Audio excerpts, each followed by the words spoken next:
Daniel and Ethan are 32, same city, earning $85,000 a year, each sitting on $90,000 in savings.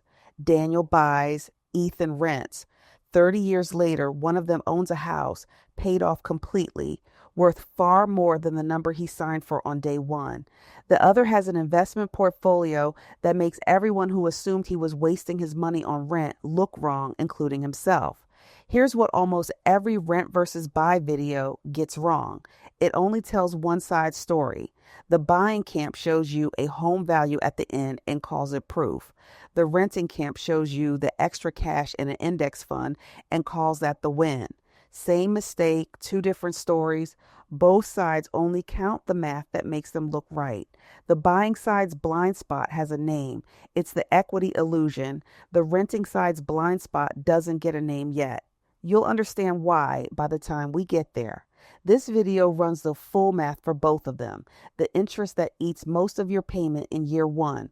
Closing costs you don't find out about until you're already signing. The rent that keeps climbing every year long after a fixed payment would have stopped. And the discipline it takes to actually invest that difference every month, market crashes included, without touching it. Stick around and you'll see the real break-even year, why you're throwing money away on rent doesn't hold up once you run the numbers, and exactly which situation makes buying the smarter move and which one makes renting the smarter move. If this is the channel that skips the guesswork and shows you the actual spreadsheet, subscribe now. Turn on notifications so the next one doesn't slip past you. Daniel and Ethan sit down the same week to figure out where they are going to live for the next 30 years. Same $85,000 salary, same $90,000 sitting in savings, same city, same style of 3-bedroom home. One for sale at $375,000. One for rent 2 doors down at $2,100 a month. Same walk to the same grocery store. The only thing about to be different is the paperwork each of them signs this week. Daniel's loan works out to $300,000 because he put 20% down instead of financing more and getting stuck paying for mortgage insurance he doesn't need. The bank locks him into a 30-year term at 6.5%. And once you run that math, principal and interest alone land at $1,896 a month. Then the rest of the bill shows up.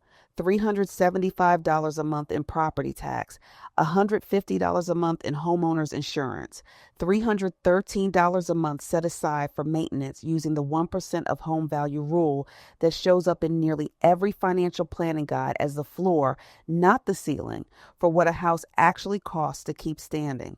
Add it up, and Daniel's real monthly cost to live in this house is $2,734, not the number on the mortgage document, the number that actually leaves his account. Ethan takes a different path entirely. His lease on the same style of 3-bedroom runs $2,100 a month. No bank approval, no inspection, no folder of paperwork to sign. The $90,000 sitting in his account never becomes a down payment. It becomes his opening deposit into a total market index fund the same week Daniel closes on his house. From there, whatever it costs Daniel to keep his home running above what Ethan pays in rent, $634 to start, lands in that same fund every month. Here's the detail almost nobody notices in this comparison. Daniel and Ethan started with the exact same amount of money, $90,000 each. Daniel just does not realize it yet, because his $90,000 did not only cover a down payment $75,000, but closing costs on a home this size run around 4% of the purchase price, and nobody warns him about this part until he is already at the table. The lender adds origination fees. The title company adds its own insurance and search costs. There is an attorney's fee, months of property tax paid in advance, and an escrow account that has to be sitting full before anyone hands him a key. That is another $15,000 due the day he signs, not spread out, not financed. Gone from his account before he has unpacked a single box. $75,000 plus $15,000 is $90,000. The exact same number Ethan put into the market on day one. Same money, same starting point. One of them just spent his on paperwork before he ever touched a doorknob. Here's where most people get the first years of a mortgage completely wrong. They assume that when you pay $1,896 a month toward a house, you're building $1,896 of ownership. You're not. In month one, out of that payment, $1,625 goes straight to the bank as interest. Only $271 actually reduces what Daniel owes. 86% of his payment is producing nothing he can call his own yet. And this is not a 1 month problem. On a 30-year loan at 6.5%, Daniel does not reach the point where more than half of his monthly payment goes toward principal instead of interest until roughly year 19. For the better part of 2 decades, the majority of what leaves his account every month is rent he pays to the bank for the privilege of eventually owning the place. This is the equity illusion, the belief that a mortgage payment equals ownership, when for most of the loan it behaves closer to rent paid to a bank, with the promise that ownership shows up later, slowly, and mostly in the back half of the loan. This is not a case against mortgages. Debt used to buy an appreciating asset is not automatically a mistake. The mistake is calling it equity before it has actually earned that name. If nobody ever walked you through that part of a mortgage before, this is exactly the kind of thing this channel exists to explain. Hit like before you keep watching. It helps more people find videos like this. One honest note before these numbers run for 30 years. 3.5% appreciation and 3% rent growth are long-run historical averages, not a prediction of what any single year will do, including this one. Home prices and rents both move in cycles, some years hotter, some years flatter, and a 30-year mortgage should be planned around the long-run trend, not whatever any one year happens to be doing.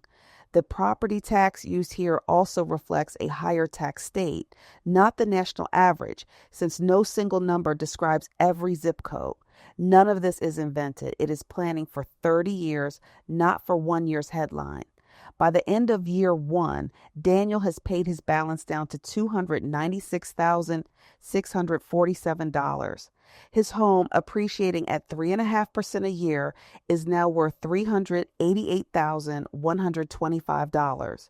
Subtract what he owes from what it is worth, and his equity sits at $91,478.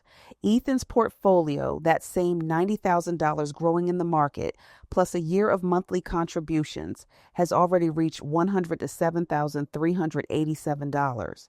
1 year in, and the man who did not buy a house is already ahead. Jump to year 3. Daniel's home is worth $415,769. His balance has dropped to $289,252. His equity is now $126,517, real and growing. Somewhere in that stretch, his garbage disposal dies and needs replacing, and a storm knocks loose a section of fence that has to be rebuilt. Small stuff, real dollars. Ownership doing exactly what ownership does. Ethan's portfolio has reached $146,281. His biggest home repair this year was one phone call to a landlord about a leaking faucet. Here's why the timeline matters so much in this decision and is worth pausing on before we go further.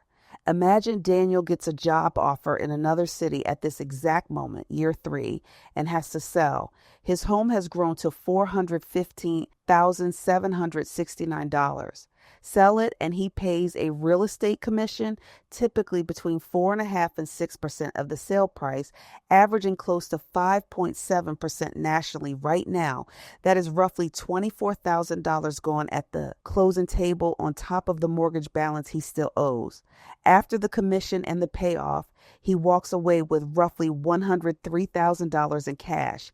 But between the down payment, closing costs, and 3 years of payments, Daniel has put approximately $189,000 into this house. Walking away with $103,000 means he is out more than $86,000 compared to what he put in, even though the house appreciated the entire time he owned it. This is not a hypothetical. It is what happens whenever someone buys at a fair price in a rising market, but does not stay long enough for the math to catch up. But there is a cost sitting quietly in Daniel's future, even if he never moves, one that never shows up in a monthly budget. Maintenance does not stay at $313 a month forever. Most years, it barely covers filters and a can of touch-up paint. Then a year arrives where the furnace dies in January, or the sewer line backs up and has to be dug out, or the driveway needs repouring entirely, any one of which can run past $10,000 in a single visit from a contractor. Whatever it turns out to be, there is no landlord to call, only a technician's quote and a decision that has to be made that same week. These are not maybes. Over 30 years, they are guaranteed.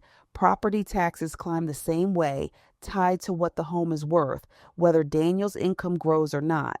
There is also a cost that has nothing to do with dollars leaving his account and everything to do with where his money is sitting. Daniel's entire net worth, aside from his salary, is tied up in one building on one street in one city.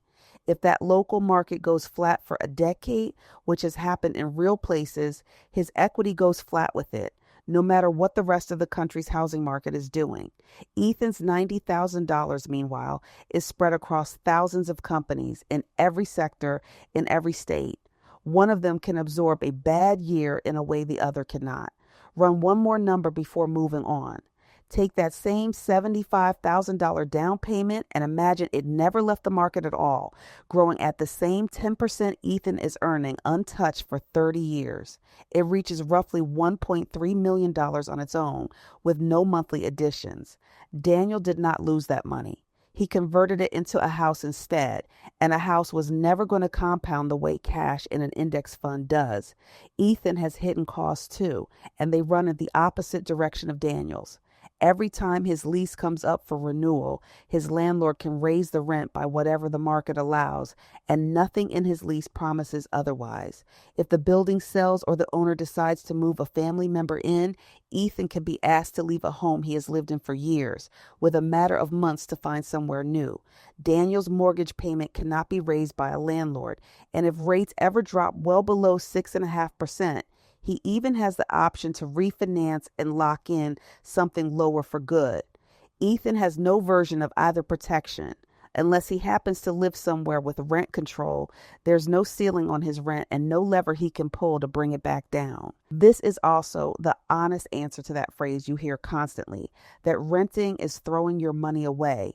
It is not that the phrase is wrong about rent building no equity. It is that the same accusation applies to nearly 2 decades of Daniel's mortgage payments too. Interest is not equity. Insurance is not equity. Maintenance is not equity. Calling one man's spending a waste and the other man's spending an investment, when both of them are mostly paying for a place to sleep, is not an honest comparison. It is a slogan. Daniel's first 3 years on paper, he spent $99,000 keeping the house running, mortgage, taxes, insurance, and maintenance combined. Of that, only about $11,000 actually reduced what he owed. The other $88,000 vanished the same way rent does. It paid for shelter and nothing else. Ethan, over those same 3 years, paid $78,000 in rent, about $21,000 less than Daniel spent just keeping the lights on, and every dollar of that gap went straight into the market instead. This channel breaks down the real math behind decisions like this every week, the kind that still holds up when you run the numbers yourself. Subscribe if that is useful to you, and let us keep going. By year 10, Daniel's home is worth $529,000. His balance has dropped to $254,000. His equity has grown to $275,000. Ethan's portfolio has reached $342,000, still ahead. But something is starting to shift underneath the numbers. His rent has climbed to $2,740 a month, closing in fast on what Daniel pays. By year 15, it happens. Ethan's rent crosses $3,176 a month, and for the first time, he's paying more every month than Daniel is. Daniel's payment has barely moved this whole time. Ethan's rent has never stopped climbing, and it never will. This is the real break-even point in this comparison. Not the year one man's wealth overtakes the others, but the year renting stops being the cheaper way to live month to month and starts costing more than owning does. By year 20, Daniel's home is worth $746,000. His equity grown to $579,000. His mortgage payment still looks almost identical to what it did on day one. Neighbors who bought later in the same street are now paying nearly double what he pays every month for a smaller home. Ethan's rent is now $3,682 a month, and his portfolio has reached $939,000. By year 25, Daniel's equity has grown to $789,000 on a home now worth $886,000 with 5 years left on the loan. Ethan's portfolio has passed $1.5 million, and his rent has climbed to $4,269 a month, more than double what he started paying 25 years earlier for the exact same 3-bedroom. By year 30, Daniel's mortgage is gone completely. He owns a home worth $1,052,000 outright, and his monthly cost drops to just taxes, insurance, and maintenance far below Ethan's rent, even though those costs are still real. Ethan is still renting, now paying $4,949 a month for the same 3-bedroom he started in, with no ceiling in sight and no ownership at the end of it. And his portfolio has grown to $2,541,000. Let that sit for a second. The renter has more than double the net worth of the homeowner 30 years in. I'm not going to pretend that number is not real, because it is. This is what happens when a 10% average market return runs for 30 years against 3.5% home appreciation. In this exact scenario, the math favors Ethan clearly, and it is not close.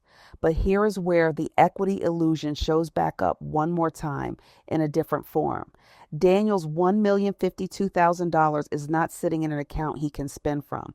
To access it, he has to sell the house or borrow against it at whatever interest rate exists the day he needs the money. Ethan can move his money by tomorrow morning without asking anyone's permission, without a closing table, without a commission coming out of it first. Wealth on paper and wealth you can actually use are not the same thing, and the gap between them is exactly what the equity illusion was always about, from month 1 all the way to year 30. Before you get too comfortable with Ethan's number, though, it comes with its own asterisk, and it is the same one we flagged at the very beginning. Every dollar in that $2,541,000 portfolio came from a shrinking contribution, not a growing one. Ethan invested $634 a month at the start, and that number fell every year as rent caught up to Daniel's costs, hitting zero by year 15. After that, nothing new went in.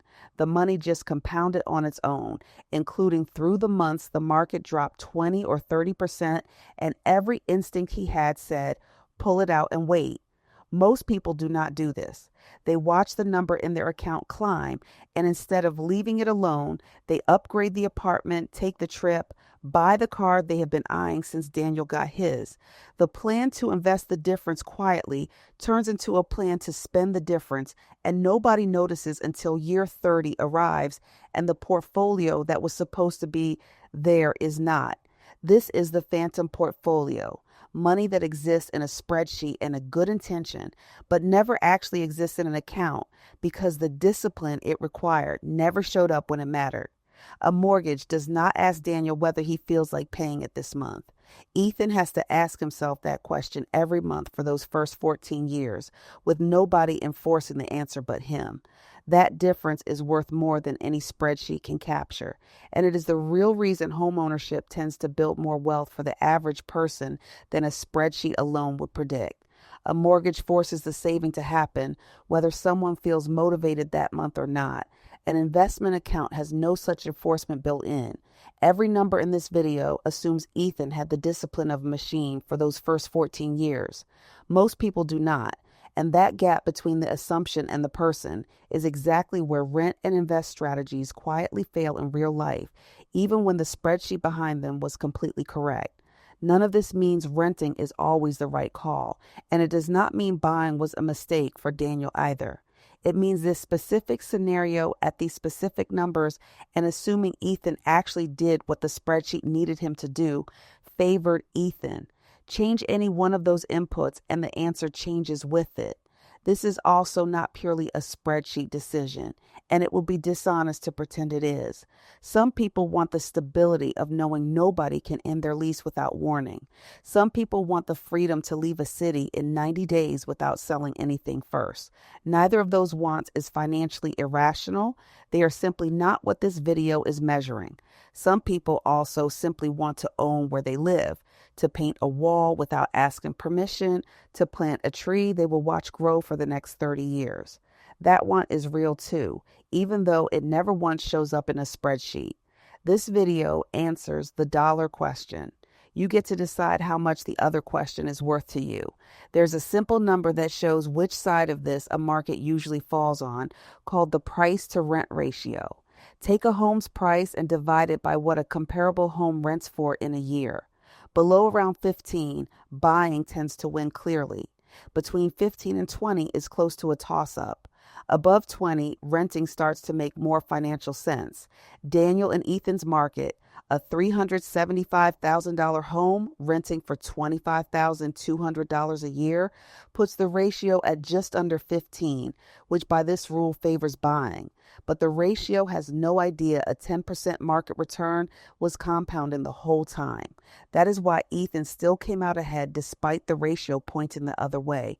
Picture a different city where that same home costs $500,000 but rents for only $1,600 a month.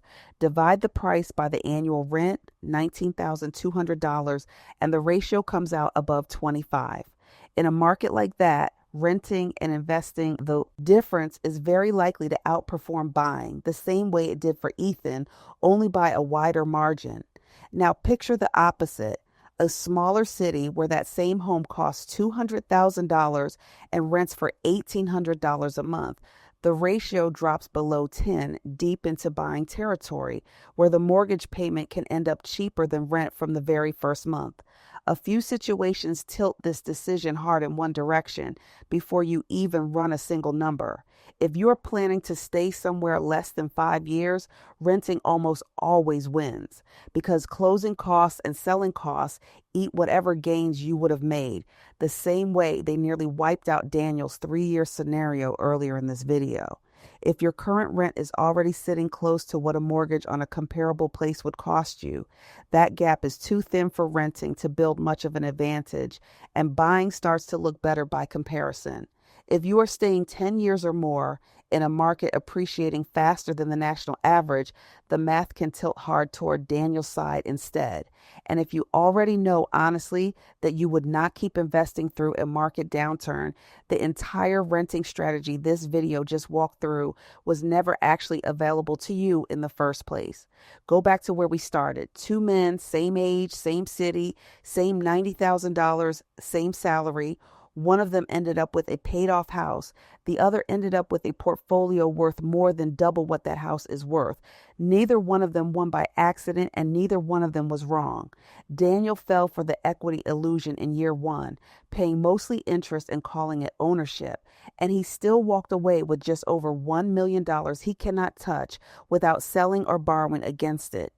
Ethan avoided the equity illusion completely, but his entire outcome depended on the phantom portfolio never actually becoming one, on him investing the gap while it existed, then leaving the money untouched for the rest of the 30 years.